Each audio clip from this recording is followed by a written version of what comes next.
Hello students, welcome to Bansal class online. I am Jaisingh Suryavanshi.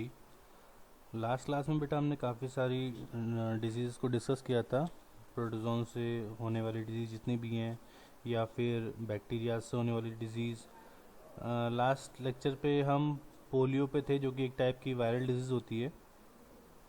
तो कैसे polio होता है। पोलियो सबसे पहले यहाँ पे लिखा हुआ है कि इन्फेंटाइल पैरालिसिस मींस जो पोलियो डिजीज़ है वो सबसे पहले ये इम्पोर्टेंट है इसको समझना कि पोलियो डिजीज़ इन्फेंट में होती है, जो बच्चे होते हैं उनमें होती है, 5 साल या 5 साल से कम के बच्चों में। इसके बाद में कैसे स्प्रेड होती है, तो यहाँ पे लिखा हुआ है spread from person to person. ये पर्सन टू पर्सन स्प्रेड होती है, ट्रांसमिट होती है। साथ ही साथ यहाँ पे लिखा हुआ है primarily via the faecal oral route. मतलब इसका जो बैक्टीरिया होता है वो हमारे फेशियल पार्ट से, जो कि एनस वाले रीजन से या फिर ऑरल रीजन, दोनों रूट में से किसी भी रूट के थ्रू बॉडी को इन्फेक्ट कर सकता है। इसके बाद में सिम्टम्स में दिया हुआ है कि सबसे पहले इसे मॉडरेट फीवर मींस कभी फीवर ज़्यादा भी हो सकता है, कभी फीवर कम भी हो सकता है। तो फीवर इसमें मॉडरेट फीवर होता है। स्टिफ नेक मींस जो नेक वाले पोर्शन होता है उसकी मसल्स में स्टिफनेस आ जाती है, अकड़ जाती है वो। बैक फैटिक एंड मसल पेन, है ना।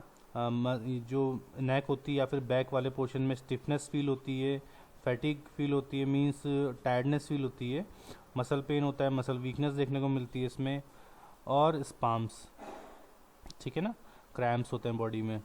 इसका ट्रीटमेंट के लिए इसका जो लिखा हुआ है कि यहाँ पे there is no cure for polio. यहाँ पे पोलियो का अभी तक कोई प्रॉपर क्योर नहीं है, लेकिन इसके लिए हम प्रिवेंशन मेथड यूज़ करते हैं, जहाँ पे ऑरल वैक्सीन दी जाती है, जिसको बोलते हैं पोलियो वैक्सीन। आपने देखा होगा जो बच्चे होते हैं उनको पोलियो की वैक्सीन दी जाती है। तो वो एक प्रिवेंशनल मेथड है, क्योंकि मैंने स्टार्टिंग में बताया था आपको चैप्टर के कि जितनी भी वैक्सीन है वो जनरली उन डिजीज़ के लिए ली जाती है जिनका कोई प्रॉपर क्योर नहीं है।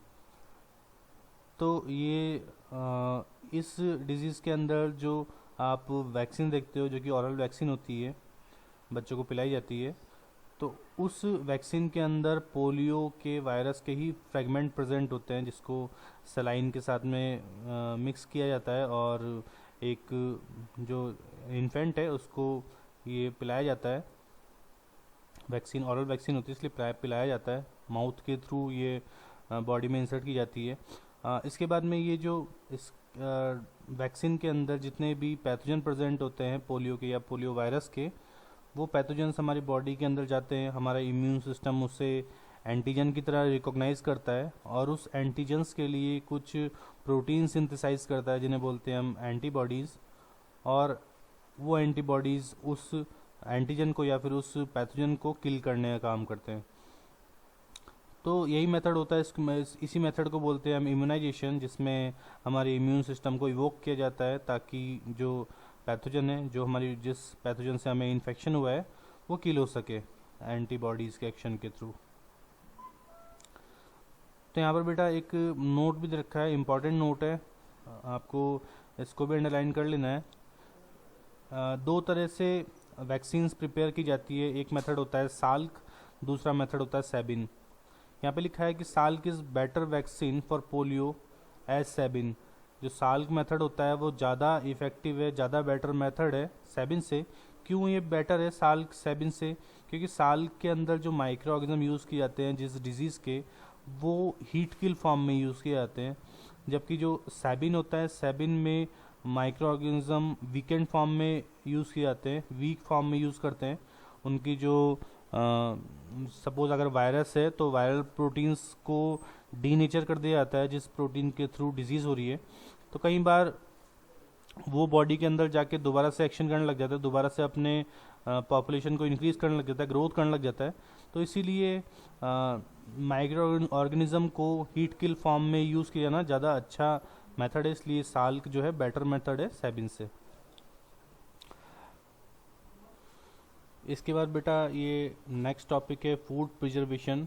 फूड को कैसे प्रिजर्व किया जा सकता है, फूड को कैसे स्टोर किया जा सकता है, कैसे उसकी शेल्फ लाइफ को इंक्रीज कर सकते हैं, है ना। मीन्स हम फूड को कैसे ज़्यादा से ज़्यादा टाइम के लिए स्टोर करके रख सकते हैं। तो इसी टेक्निक को बोलते हैं हम फूड प्रिजर्वेशन, जहाँ पे फूड की शेल्फ लाइफ को इंक्रीज़ किया जाता है बाय डिफरेंट मेथड्स। ये जो डिफरेंट मेथड्स हैं इनको यूज़ करके फूड को प्रिजर्व किया जा सकता है। तो यहाँ पे लिखा हुआ है the process of storing of food by keeping it secure from the microbial action is called preservation. Micro organism से बचा के फूड को स्टोर कर रखना क्या बोलता है, फूड प्रिजर्वेशन। क्योंकि हमारा कई बार देखा था हमने, फूड स्पॉइल हो जाता है, फूड की स्पॉइलेज हो जाती है।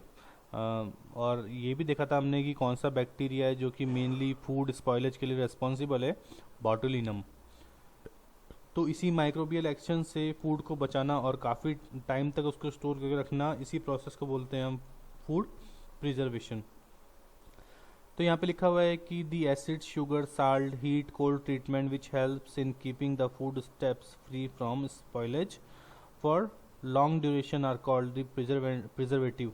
ये कुछ हम चीज़ें यूज़ करते हैं, मेथड्स यूज़ करते हैं, जिन्हें बोलते हैं हम फूड प्रिजर्वेटिव। जैसे एसिड यूज़ कर सकते हैं, एसिड यूज़ किया जाता है ना। काफ़ी सारी शुगर्स होती हैं, उनको यूज़ किया जाता है। साल्ट्स को यूज़ करते हैं। हीट ट्रीटमेंट दिया जाता है, कोल्ड ट्रीटमेंट दिया जाता है, जिसके थ्रू हम फूड की शेल्फ लाइफ को बढ़ा सकते हैं, उसको काफ़ी देर तक, काफ़ी टाइम तक फूड को स्टोर कर सकते हैं। इसके बाद लिखा हुआ है कॉमनली यूज प्रिजर्वेटिव्स आर, कुछ केमिकल्स भी होते हैं, कुछ प्रिजर्वेटिव भी होते हैं जिनको यूज़ किया जाता है फूड को स्टोर करने के लिए। इंडस्ट्री में जो फूड बनता है उनमें कुछ केमिकल्स का यूज़ किया जाता है और उन्हीं केमिकल्स को बोलते हैं हम प्रिजर्वेटिव। लेकिन ये प्रिजर्वेटिव काफ़ी सारे हमारी बॉडी के लिए हार्मफुल भी होते हैं। लेकिन अब फूड को स्टोर करने के लिए यूज़ किया था इंडस्ट्री में, तो ये एग्जांपल दे रखा है यहाँ पर। कई बार आपको एमसीक्यूज़ की फॉर्म में मिल सकता है, तो आपको इसको देखना है कि कौन कौन से एग्जांपल हैं केमिकल प्रिजर्वेटिव के। तो सोडियम बेंजोएट जो कि एक टाइप का केमिकल प्रिजर्वेटिव है, साथ ही साथ में सोडियम मेटाबाइसल्फाइड, तो ये भी एक फूड प्रिजर्वेटिव है। तो कुछ नेचुरल वेज भी यूज़ किए जाते हैं, नेचुरल मेथड्स भी यूज़ किए जाते हैं। जैसे यहाँ पर दिख रहा है आपको, शुगर के थ्रू भी हम स्टोर कर सकते हैं। एसिड, बहुत सारे ऐसे फ्रूट्स होते हैं, जिससे बहुत सारी वेजिटेबल्स होती हैं जिनके अंदर एसिड प्रेजेंट होता है, तो उसके थ्रू भी हम फूड को स्टोर कर सकते हैं। साल्ट, हीट, कोल्ड ट्रीटमेंट, ये भी प्रिजर्वेटिव है। इसके अलावा कुछ केमिकल प्रिजर्वेटिव होते हैं, जहाँ पे ये एग्जांपल आपको दिख रहे हैं, सोडियम बेंजोएट और सोडियम मेटाबाइसल्फाइड। तो ये दोनों केमिकल प्रिजर्वेटिव है। Preservatives are chemicals which reduce the microbial activity and used to store the food for longer duration। Means जितने भी ये केमिकल्स होते हैं, ये केमिकल्स माइक्रोबियल एक्टिविटी को तो रिड्यूस करते ही करते हैं, साथ ही साथ में फूड को काफ़ी देर तक, काफ़ी टाइम तक स्टोर करने के लिए काम आते हैं। इसके बाद बेटा दे रखा है यहाँ पे कुछ मेथड्स फूड प्रिजर्वेशन के, फूड को कैसे कैसे प्रिजर्व कर सकते हैं, क्या क्या मेथड्स है जिनके थ्रू फूड को काफ़ी टाइम तक स्टोर करके रखा जा सकता है, ताकि उसका स्पॉइलेज ना हो, उसकी न्यूट्रिशनल वैल्यू मेंटेन रहे, उनके अंदर न्यूट्रिएंट का अमाउंट कम ना हो, उनका टेक्सचर जैसा है वैसा ही रहे और उनका फ्लेवर भी चेंज ना हो। तो इन सब चीज़ों को मेंटेन रखने के लिए कुछ मेथड्स को यूज़ किया जाता है। तो यहाँ पे फर्स्ट मेथड दे रखा है हीटिंग। यहाँ पे जो फर्स्ट मेथड देखने को मिल रहा है वो है हीटिंग। तो हीटिंग क्या होता है, heating food at high temperature kills micro organism. अगर हम किसी फूड को हाई टेम्परेचर प्रोवाइड करते हैं या फिर टेम्परेचर का वेरिएशन प्रोवाइड करते हैं, तो उसमें जितने भी माइक्रोब्स प्रेजेंट होते हैं वो माइक्रोब्स मर जाते हैं, किल हो जाते हैं, उनकी डेथ हो जाती है। फॉर एग्जाम्पल, अगर आप जैसे घरों में मिल्क को या फिर वाटर को गर्म करते हैं, तो बॉयल क्यों किया जाता है, क्योंकि अगर उनके अंदर माइक्रो ऑर्गेनिज्म प्रेजेंट है ना, तो वो क्या हो जाए, किल हो जाए। इसी टेक्निक को आपने देखा होगा कि इंडस्ट्रीज़ के अंदर जो आप पैकेट मिल्क लेते हो, तो उस पैक मिल्क के अंदर आपको देखा होगा कि पास्चुराइज मिल्क लिखा होता है। तो पास्चुराइजेशन एक टेक्निक का नाम होता है और इसी टेक्निक को एक साइंटिस्ट ने दिया था, उन साइंटिस्ट का नाम है लुईस पास्चर। तो सबसे पहले पास्चुराइजेशन टेक्निक, जो कि जनरली लिक्विड्स के लिए यूज़ की जाती है, जहाँ पे लिक्विड्स को यहाँ पे दे रखा है हीट किया जाता है 70 डिग्री सेंटीग्रेड पे फॉर 15 to 30 मिनट। हम किसी भी लिक्विड को अगर 70 डिग्री सेंटीग्रेड पे 15 से 30 सेकंड के लिए गर्म करते हैं, उसे हीट प्रोवाइड करते हैं, तो उसके अंदर जितने भी माइक्रो ऑर्गेनिज्म प्रेजेंट होते हैं वो सारे किल हो जाते हैं। तो यहाँ पे यही होता है। इसके बाद में जैसे ही हम इसको हीट प्रोवाइड करते हैं उसके जस्ट बाद ही इसको चिलिंग करने के लिए रख देते हैं।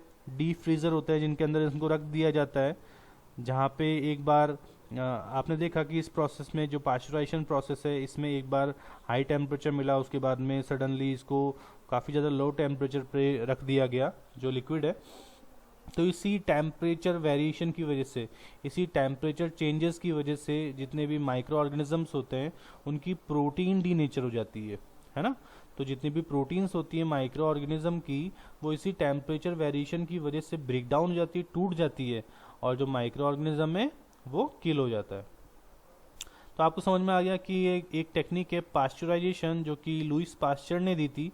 लुईस पास्चर ने सबसे पहले इसको डिस्कवर किया था और बताया था कि अगर किसी भी लिक्विड को 70 डिग्री सेंटीग्रेड पे 15 to 30 मिनट के लिए हीट किया जाए और हीट करने के बाद ही जस्ट उसे चिलिंग करने के लिए रख दिया जाए, डीप फ्रीजर में रख दिया जाए काफ़ी लो टेम्परेचर पे, तो जितने भी माइक्रो ऑर्गेनिज्म होते हैं वो सारे किल हो जाते हैं, क्योंकि यहाँ पे हम टेम्परेचर का वेरिएशन कर रहे हैं। एक बार ज़्यादा टेम्परेचर दे रहे हैं, एक बार कम टेम्परेचर दे रहे हैं। तो ये मेथड यहाँ पे ये ध्यान रखने की जरूरत है कि ये मेथड जनरली लिक्विड्स के लिए अप्लाई किया जाता है। ठीक है, this method kills most of the bacteria without affecting the flavour. ये बैक्टीरिया को तो किल करता ही करता है, साथ के साथ में जो लिक्विड है जो भी यूज़ कर रहे हैं जिसके लिए पाश्चराइजेशन, उसका फ्लेवर भी मेंटेन करता है। इसके बाद में बेटा सेकंड दे रखा है कोल्ड ट्रीटमेंट, जो कि सेकंड मेथड है फूड प्रिजर्वेशन का। तो कोल्ड ट्रीटमेंट के थ्रू भी जो फूड है उसको काफ़ी टाइम तक स्टोर करके रख सकते हैं, उसकी शेल्फ लाइफ को इंक्रीज़ कर सकते हैं। और किन किन फ्रूट्स को कोल्ड ट्रीटमेंट दे सकते हैं, जैसे यहाँ पे लिखा हुआ है मीट को रखा जा सकता है काफ़ी टाइम के लिए कोल्ड ट्रीटमेंट में। इसके बाद में बेटा फ्रूट्स को रखा जा सकता है, जितने भी फ्रूट्स होते हैं उनको कोल्ड ट्रीट में रखा जा सकता है। वेजिटेबल्स, जितनी भी ब्रिवरेजेस होती हैं, कोल्ड ड्रिंक या फिर जितनी भी अल्कोहलिक ड्रिंक्स होती हैं, उनको भी कोल्ड ट्रीटमेंट में रखा जा सकता है। और कोल्ड ट्रीटमेंट में रखने से होता क्या है, यहाँ पर लिखा हुआ है slows the bacterial action because of low temperature. अगर बहुत ज़्यादा कम टेम्परेचर पे इन सब फूड को स्टोर किया जाता है तो जितने भी बैक्टीरियाज होते हैं उनकी ग्रोथ काफ़ी कम हो जाती है ना। उनका जो बैक्टीरियल एक्शन होता है उन काफ़ी कम हो जाता है, बैक्टीरियाज कम बहुत ही स्लो हो जाते हैं, बहुत ही बोल सकते हैं इनएक्टिवेट हो जाते हैं। और जैसे ही दोबारा से इनको कोल्ड स्टोरेज से बाहर निकाला जाता है, जैसे ही इनको दोबारा से कोल्ड स्टोरेज से बाहर वार्म किया जाता है, तो माइक्रो ऑर्गेनिज्म अपनी एक्टिविटी या फिर ग्रोथ को स्टार्ट कर देते हैं। थर्ड मेथड जो यहाँ पे दे रखा है वो है केमिकल प्रिजर्वेटिव। और अभी हमने देखा था कि काफ़ी सारे केमिकल्स होते हैं जो कि यूज़ किए जाते हैं फूड को प्रिजर्व करने के लिए, उसकी शेल्फ लाइफ को इंक्रीज़ करने के लिए। तो यहाँ पे कुछ केमिकल हमने ऊपर भी पढ़े थे, सोडियम बेंजोएट और सोडियम मेटाबाइसल्फाइड। ये केमिकल्स होते हैं जो कि फूड को काफ़ी देर तक इसके थ्रू स्टोर करके रख सकते हैं हम। तो यहाँ पे लिखा है कि किस किस के लिए यूज़ किया जाता है। तो लिखा है कि these are used to preserve jam, squash and ketchups. जितने भी जैम, स्क्वैश और केचप्स होते हैं, कंसनट्रेटेड जितने भी होते हैं, उनको स्टोर करने के लिए ये यूज़ किए जाते हैं ये कुछ केमिकल। साथ ही साथ में और भी फूड प्रोडक्ट्स में यूज़ किए जाते हैं, उसके थ्रू हम फूड को काफ़ी टाइम तक स्टोर कर सकते हैं। नेक्स्ट बेटा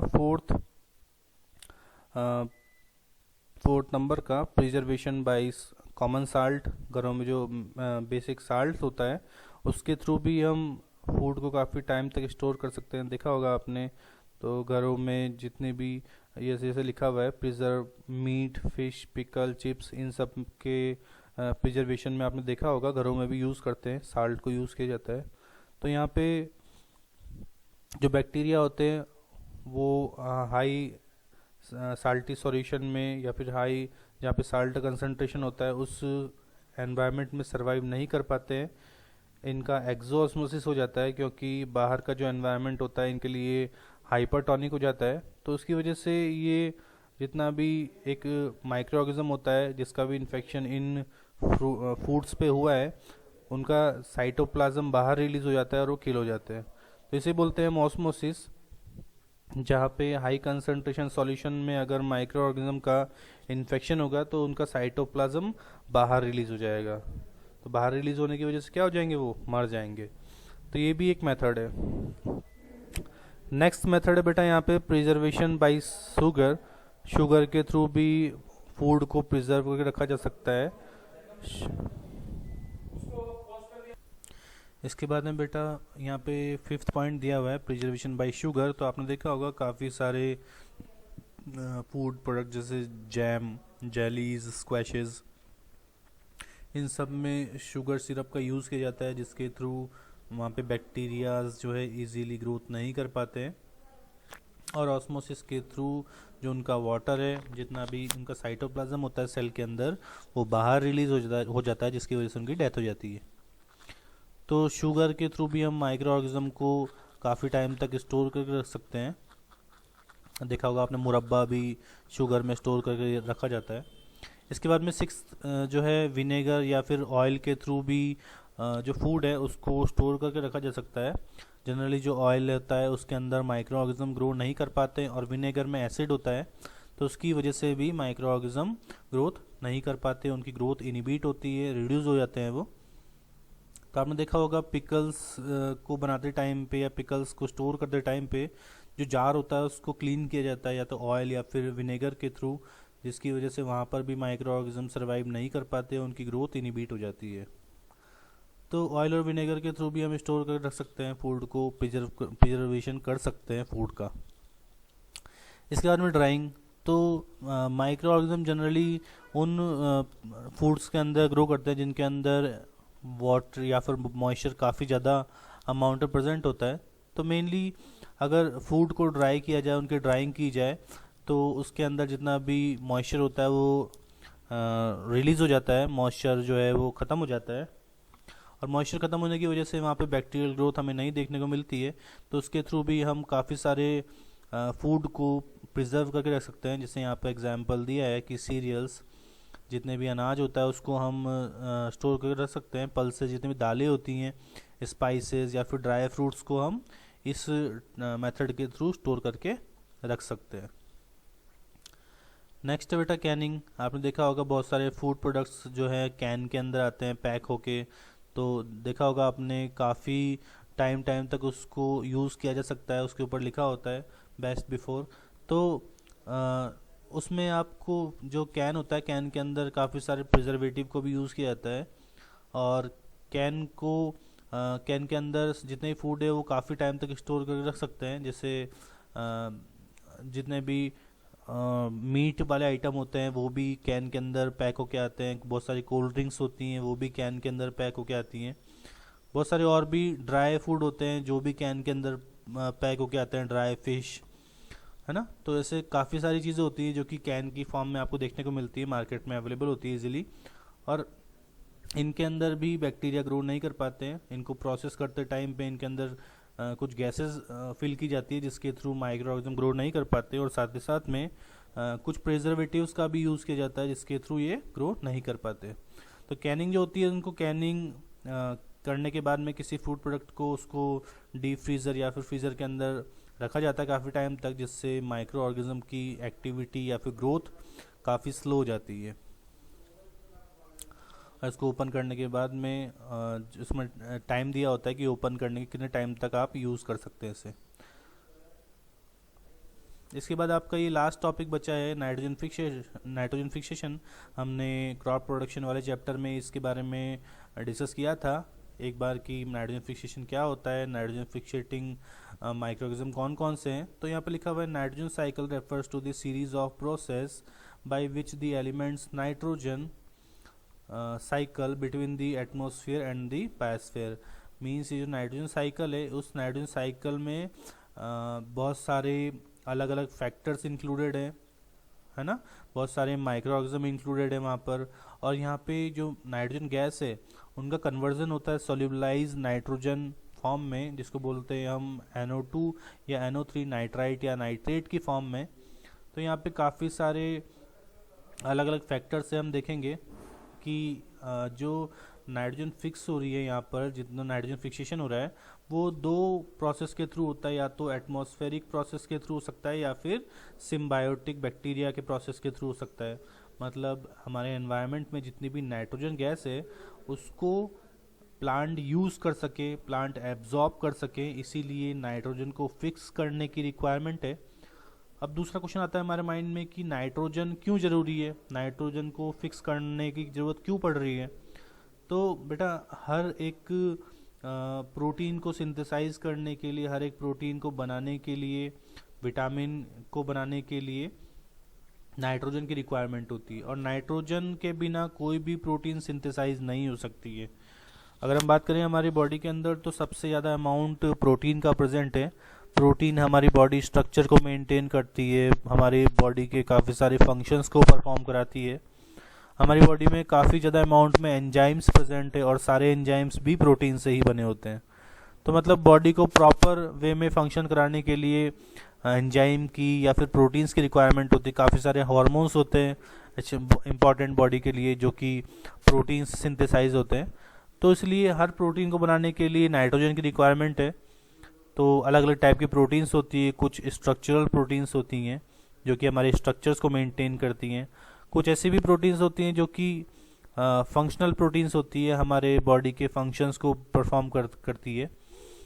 तो इसलिए नाइट्रोजन बहुत ज़रूरी है किसी भी लिविंग ऑर्गेनिज्म के सर्वाइवल के लिए, चाहे वो कोई भी माइक्रो ऑर्गेनिज्म हो, चाहे कोई भी प्लांट हो, चाहे कोई भी एनिमल। हर एक लिविंग ऑर्गेनिज्म को नाइट्रोजन की रिक्वायरमेंट होती है। तो यहाँ पर देख रहे हैं कि हम कि जो नाइट्रोजन है, जो नाइट्रोजन गैस है हमारे एनवायरनमेंट में नाइट्रोजन गैस की फॉर्म में प्रेजेंट होती है, और कितना परसेंट मेकअप करती है, 78% एटमॉस्फेयर का जो है वो नाइट्रोजन गैस की फॉर्म में। तो इसी नाइट्रोजन गैस को सॉल्युबलाइज्ड फॉर्म में कन्वर्ट करने की ज़रूरत है ताकि प्लांट इस नाइट्रोजन को इजीली एब्जॉर्ब कर सके। तो इसको एब्जॉर्ब कराने के लिए, इसको सॉल्युबलाइज्ड फॉर्म में कन्वर्ट करने के लिए यहाँ पे दो प्रोसेस है। फर्स्ट प्रोसेस है यहाँ पे एटमॉस्फेरिक प्रोसेस। एटमॉस्फेरिक प्रोसेस के थ्रू भी इस नाइट्रोजन गैस को सॉल्युबलाइज्ड फॉर्म में कन्वर्ट किया जा सकता है। दूसरा सिम्बायोटिक बैक्टीरियाज। कुछ ऐसे बैक्टीरियाज होते हैं जो कि सिम्बायोसिस शो करते हैं। ये बैक्टीरियाज प्लांट की रूट में प्रेजेंट हो सकते हैं, जैसे यहाँ पर एक एग्जाम्पल दे रखा है, rhizobium is symbiotic in root nodules of plant like legumes. जितने भी लेग्यूम्स प्लांट होते हैं, जितने भी बीन्स वाली क्रॉप होती हैं, जितनी भी दालों वाली फसलें होती हैं, उन लेग्यूम्स प्लांट की रूट नोड में एक बैक्टीरिया प्रेजेंट होता है, और उस बैक्टीरिया को बोलते हैं हम राइजोबियम बैक्टीरिया। तो राइजोबियम बैक्टीरिया एक सिम्बायोट है, एक टाइप का सिम्बायोटिक रिलेशनशिप शो करता है लेग्यूम्स प्लांट की रूट नोड के साथ। मतलब ये लेग्यूम्स प्लांट की रूट नोड में प्रेजेंट होता है बैक्टीरिया, इसीलिए इस रिलेशनशिप को बोलते हैं हम सिम्बायोटिक रिलेशनशिप, जहाँ पे राइजोबियम प्लांट को नाइट्रोजन प्रोवाइड कराता है, और बदले में जो लेग्यूम्स प्लांट होते हैं इस राइजोबियम को फूड प्रोवाइड करते हैं। तो दोनों एक दूसरे को हेल्प प्रोवाइड कर रहे हैं, इसीलिए इस रिलेशनशिप को बोलते हैं हम सिम्बायोटिक रिलेशनशिप, है ना। तो rhizobium is a symbiotic bacteria. ठीक है, नेक्स्ट है यहाँ पर दे फिक्स नाइट्रोजन फॉर लेग्यूम्स। ये जो बैक्टीरियाज होते हैं ये लेग्यूम्स प्लांट के लिए नाइट्रोजन गैस को सॉल्युबलाइज्ड फॉर्म में कन्वर्ट करते हैं। ये दिख रहा है आपको एक डायग्राम में, जहाँ पे एक लेग्यूम प्लांट है और इसमें इस तरह की छोटी छोटी सी नोड्स दिखाई दे रही है रूट्स में। ठीक है, इसे बोलते हैं रूट नोड, और इन्हीं रूट नोड के अंदर बैक्टीरिया प्रेजेंट होते हैं जिसका नाम है राइजोबियम बैक्टीरिया। तो लेग्यूमिनस प्लांट के अंदर राइजोबियम बैक्टीरियाज प्रेजेंट होते हैं। कई बार आपसे क्वेश्चन एमसीक्यूज की फॉर्म में पूछ लेता है कि लेग्यूम्स प्लांट में किस टाइप के बैक्टीरियाज प्रेजेंट होते हैं, तो राइजोबियम बैक्टीरिया प्रेजेंट होते हैं। कहाँ पर? रूट नोड के अंदर। तो लेग्यूम्स प्लांट में राइजोबियम बैक्टीरिया जो कि सिम्बायोटिक एसोसिएशन शो करते हैं, सिम्बायोटिक रिलेशनशिप शो करते हैं। ठीक है, तो आपको समझ में आया कि नाइट्रोजन की रिक्वायरमेंट क्यों है, नाइट्रोजन क्यों जरूरी है किसी भी लिविंग ऑर्गेनिज्म के लिए, ये समझ में आया हमें। नेक्स्ट है बेटा, the plants then use the fixed nitrogen to produce vital cellular products such as proteins, ये भी हमने डिस्कस किया अभी कि यही नाइट्रोजन जो गैस है जब सॉल्यूबलाइज्ड फॉर्म में कन्वर्ट होगी, उसी सॉल्यूबलाइज्ड फॉर्म से प्लांट अपनी सेलुलर प्रोडक्ट्स को बना पाएंगे, जैसे प्रोटीन्स, बहुत सारे हार्मोन्स, है ना। हार्मोन्स जो होते हैं प्लांट में के अंदर, प्लांट ग्रोथ हार्मोन्स होते हैं जो कि प्लांट की ग्रोथ के लिए काफ़ी रिक्वायर्ड होते हैं, तो उनको भी प्रोटीन के थ्रू सिंथेसाइज करते हैं प्लांट। तो प्रोटीन्स हर एक एसेंशियल फंक्शन को परफॉर्म करने के लिए ज़रूरी है। नेक्स्ट है यहाँ पर, the plants are then eaten by animals which also need nitrogen to make amino acids and proteins. हम भी नाइट्रोजन को सीधे बॉडी का नाइट्रोजन का अपटेक नहीं कर सकते हैं, नाइट्रोजन को सीधे नहीं ले सकते हैं, तो इसीलिए हम जितने भी ये डायरेक्टली और इनडायरेक्टली दूसरे एनिमल्स या प्लांट्स पे डिपेंड करते हैं नाइट्रोजन के लिए या फिर नरिशमेंट के लिए, क्योंकि हमें या तो प्लांट के प्रोडक्ट्स खा के या फिर प्लांट डिराइव्ड प्रोडक्ट्स से हमें नाइट्रोजन मिलता है या फिर दूसरे एनिमल से, और उसी नाइट्रोजन के थ्रू हम क्या करते हैं, अपनी अमाइनो एसिड्स और प्रोटीन को सिंथेसाइज करते हैं। तो नाइट्रोजन हम सब के लिए, किसी भी लिविंग ऑर्गेनिज्म के लिए बहुत ज़रूरी है, और नाइट्रोजन को फिक्स करने में या तो लाइटनिंग हेल्प करती है या फिर बहुत सारे माइक्रो ऑर्गेनिज्म। इसके बाद लिखा है कि decomposer acting on plant and animals material which waste return nitrogen back to the soil. कुछ ऐसे डीकम्पोजर्स होते हैं, कुछ ऐसे भी बैक्टीरियाज होते हैं जो कि दोबारा से उस सॉल्युबलाइज्ड फॉर्म को गैसियस फॉर्म में कन्वर्ट कर देते हैं नाइट्रोजन की। तो इस टाइप के माइक्रो ऑर्गेनिज्म को बोलते हैं हम डीनाइट्रीफाइंग माइक्रो ऑर्गेनिज्म या डीनाइट्रीफाइंग बैक्टीरिया। मतलब जो बैक्टीरिया डीनाइट्रीफाइंग करते हैं, दोबारा से सॉल्युबल नाइट्रोजन को गैसियस नाइट्रोजन फॉर्म में कन्वर्ट करते हैं, उस टाइप के बैक्टीरियाज को बोलते हैं हम डीनाइट्रीफाइंग बैक्टीरिया। तो यहाँ पे एग्जांपल दिए गए स्यूडोमोनास। कई बार आपको एमसीक्यूज की फॉर्म में मिल सकता है कि इनमें से कौन सा डीनाइट्रीफाइंग बैक्टीरिया है, तो स्यूडोमोनास। और किस में कन्वर्ट करते हैं, सॉल्युबलाइज्ड फॉर्म क्या है, ये भी एक क्वेश्चन बन जाता है कि जब एक नाइट्रोजन सॉल्युबलाइज्ड फॉर्म में कन्वर्ट होती है तो किस फॉर्म में कन्वर्ट होती है, तो नाइट्रेट्स और नाइट्राइट्स की फॉर्म में, ठीक है। और डीनाइट्रीफाइंग बैक्टीरिया कर रहे हैं बिल्कुल जस्ट इसका अपोजिट, दोबारा से नाइट्राइट्स को डीनाइट्रोजन गैस में कन्वर्ट कर रहे हैं, दोबारा से गैसियस फॉर्म में कन्वर्ट कर रहे हैं सॉल्यूबल फॉर्म से। तो देखा हमने ये किस तरीके से प्रोसेस हो रहा है। अब हम चार्ट की फॉर्म में इसको देख लेते हैं कि चार्ट में कैसा रिप्रेजेंटेशन दिया है इस नाइट्रोजन साइकिल का। तो सबसे पहले एटमॉस्फेरिक नाइट्रोजन, जितनी भी एटमॉस्फेयर में नाइट्रोजन होती है वो नाइट्रोजन गैस की फॉर्म में होती है, तो यहाँ पे दिखा हमें। इसके बाद में ये देखा हमने कि 2 वेज है जिसके through atmospheric nitrogen gas solubilized form में कन्वर्ट हो सकती है सॉइल के अंदर। तो ये देखा हमने कि या तो बैक्टीरियाज के थ्रू हो सकती है, कुछ ऐसे माइक्रो ऑर्गेनिज्म होते हैं जो कि नाइट्रोजन को फिक्स करते हैं। तो पहला तो बायोलॉजिकल वेज है, ठीक है। पहला जो वे दिख रहा है आपको ये बायोलॉजिकल वे है जहाँ पे माइक्रो ऑर्गेनिज्म नाइट्रोजन गैस को फिक्स कर रहे हैं। दूसरा जो यहाँ पे मेथड दिख रहा है ये एटमॉस्फेरिक प्रोसेस है जहाँ पर लाइटनिंग, जो बिजली चमकती है, बिजली कड़कती है, उसके थ्रू भी क्या होता है, एटमॉस्फेयर की नाइट्रोजन गैस नाइट्राइट और नाइट्रेट्स की फॉर्म में कन्वर्ट होते हैं। तो 2 वे हैं, या तो बायोलॉजिकल प्रोसेस या फिर एटमॉस्फेरिक प्रोसेस, जो कि नाइट्रोजन गैस को सॉल्युबलाइज्ड फॉर्म में कन्वर्ट कर रहे हैं नाइट्रेट्स और नाइट्राइट्स की फॉर्म में। तो जैसे ही ये बैक्टीरियाज इन नाइट्रोजन गैस को नाइट्राइट और नाइट्रेट की फॉर्म में कन्वर्ट किया, और या दूसरी तरफ जैसे ही लाइटनिंग ने इस नाइट्रोजन गैस को नाइट्रेट्स और नाइट्राइट की फॉर्म में कन्वर्ट किया, तो किसी भी प्रोसेस के थ्रू ये नाइट्राइट और नाइट्रेट में कन्वर्ट हो सकते हैं। देन इनका अपटेक करेंगे प्लांट्स, इनको यूज़ करेंगे, इनको यूटिलाइज करेंगे, अपनी प्रोटीन्स बनाएंगे, जितने भी प्लांट की हार्मोन्स हैं, प्लांट ग्रोथ हार्मोन, प्लांट उनको सिंथेसाइज करेंगे, प्लांट अपनी ग्रोथ करेंगे प्रॉपर। इसके बाद में नेक्स्ट यहाँ पे दे रखा है सीक्वेंस कि एनिमल्स ईट प्लांट, उसके बाद में जो प्लांट है या फिर प्लांट डिराइव्ड प्रोडक्ट्स उनको एनिमल फीड करेंगे। नेक्स्ट क्या होगा कि एनिमल्स जितना भी एक्सक्रीट है उसको रिलीज करेंगे, और ये जो एक्सक्रीट है, ये जो सॉइल के अंदर एक्सक्रीट मिक्स हुआ है, इसको डीकम्पोजर सिंपल न्यूट्रिएंट में कन्वर्ट करेंगे, और उन सिंपल न्यूट्रिएंट से दोबारा जो कुछ बैक्टीरियाज हैं वो उन्हें गैसियस फॉर्म में कन्वर्ट कर देंगे। तो यहाँ पर देखा हमने कि कैसे साइकिल चल रहा है। सबसे पहले एटमॉस्फेरिक नाइट्रोजन, उसके बाद में दो तरीके से ये फिक्स हुई। फर्स्ट बैक्टीरियाज के थ्रू, कुछ बैक्टीरियाज हैं यहाँ पर जैसे दिखा रखा है ब्लू ग्रीन एल्गी, तो ये नाइट्रोजन को फिक्स कर रहे हैं। साथ ही साथ में दूसरा एटमॉस्फेरिक वे जिसके थ्रू भी नाइट्रोजन गैस नाइट्राइट और नाइट्रेट्स के फॉर्म में कन्वर्ट हो रही है।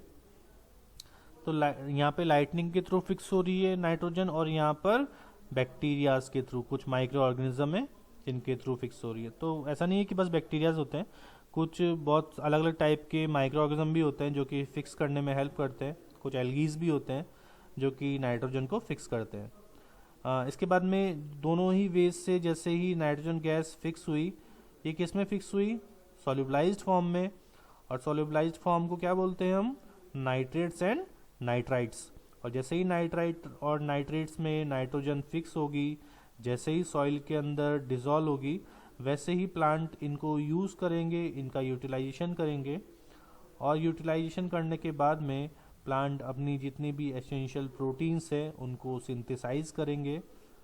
देन जितने भी एनिमल्स या फिर ह्यूमंस उन प्लांट या प्लांट डराइव्ड प्रोडक्ट को फीड करेंगे।